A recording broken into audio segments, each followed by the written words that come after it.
அனைவருக்கும் வணக்கம். நான் உங்கள் ஜெயம் வேணுகோபால். நாம இன்னைக்கு பார்க்கக்கூடிய தலைப்பு, ஒரு ஜாதகத்துல பலம் எப்படி இருக்கு, பலவீனம் எப்படி இருக்கு அப்படின்னு பார்க்கணும். அது என்ன பலம்? கிரகத்துடைய பலம் எப்படி இருக்கு, கிரகத்துடைய பலவீனம் எப்படி இருக்கு. கிரகத்தோட பலம் அப்படிங்கிறது, ஒரு கிரகம் தன்னுடைய ஆட்சி வீட்லேயோ, மூலத்திரிகோண வீட்லேயோ, உச்ச வீட்லேயோ, நட்பு வீட்லேயோ எந்த விதமான பாதிப்புகளும் இல்லாமல் இருந்தால் அந்த கிரகம் பலமா இருக்குன்னு அர்த்தம். எப்போ ஒரு கிரகம் பலவீனமா இருக்கு அப்படின்னா, அந்த கிரகம் நீசமாகி, அஸ்தங்கமாகி, வக்ரமாகி, திதிசூனியத்திலேயோ, பாதகத்திலேயோ, 6, 8, 12 0 டிகிரிலேயோ இருந்தா அந்த கிரகம் பலவீனமா இருக்குன்னு அர்த்தம். எப்பொழுதுமே ஒரு ஜாதகத்துல நன்மையை தரக்கூடிய கிரகம் பலமாக இருக்க வேண்டும், தீமையை தரக்கூடிய கிரகம் பலவீனமாக இருக்க வேண்டும். மாறாக நன்மையை தரக்கூடிய கிரகம் பலவீனமாக இருந்தால் நன்மைகள் கிடைப்பது கஷ்டம். அதே மாதிரி தீமையை குறிக்கக்கூடிய கிரகம் பலமாக இருந்தால் அது நன்மையை கொடுக்கறது கஷ்டம்.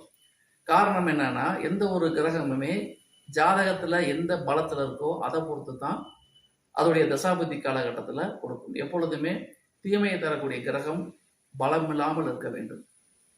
காரணம் என்னன்னா, ஒரு கிரகம் ஒரு ஜாதகருக்கு கடுமையான பலனை கொடுக்குதுன்னா அந்த கிரகம் வலிமை கொண்டிருந்தா அது கொடுக்கக்கூடிய கெடுபலன்கள் குறைவு. அதே சமயத்துல ஒரு நன்மையை தரக்கூடிய கிரகம் அதீத பலத்துடன் இருக்க வேண்டும். அப்பதான் அந்த கிரகம் கொடுக்கக்கூடிய நன்மையின் சதவீதம் அதிகமாக இருக்கு. அப்போ உங்க ஜாதகத்தை பொறுத்த வரைக்கும் எந்த கிரகம் பலமா இருக்கு, எந்த கிரகம் பலவீனமா இருக்கு, எந்த கிரகத்துடைய தசாபுத்தி நடக்குது, இதை பொறுத்துதான் உங்க வாழ்வாதாரம் அந்த டயத்துல இருக்கும் அப்படிங்கிறது பொதுவான தகவல்.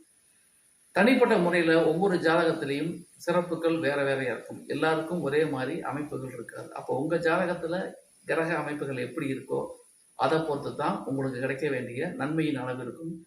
எந்த ஒரு ஜாதகத்தையுமே நன்மைகளை உயர்த்தி கொள்ள முடியும், தீமைகளை குறைத்து கொள்ள முடியும். அதற்கு உங்கள் ஜாதகத்தை தகுந்த அளவு ஆய்வு செய்து என்னென்ன அப்டேட் பண்ணுமோ அதெல்லாம் பண்ணால் நிச்சயமா ஜெயிச்சிடலாம். இவை எல்லாமே பொதுவான தகவல் தான். தனிப்பட்ட ஜாதகத்தை பொறுத்து, அதில் உள்ள கிரக அமைவுகளை பொறுத்து பலன்கள் வேறுபடும் என்ற அடிப்படை உண்மைகளை நாம் மறந்துவிடக்கூடாது. நன்றி நேயர்களை, மீண்டும் சந்திப்போம். நன்றி, வணக்கம்.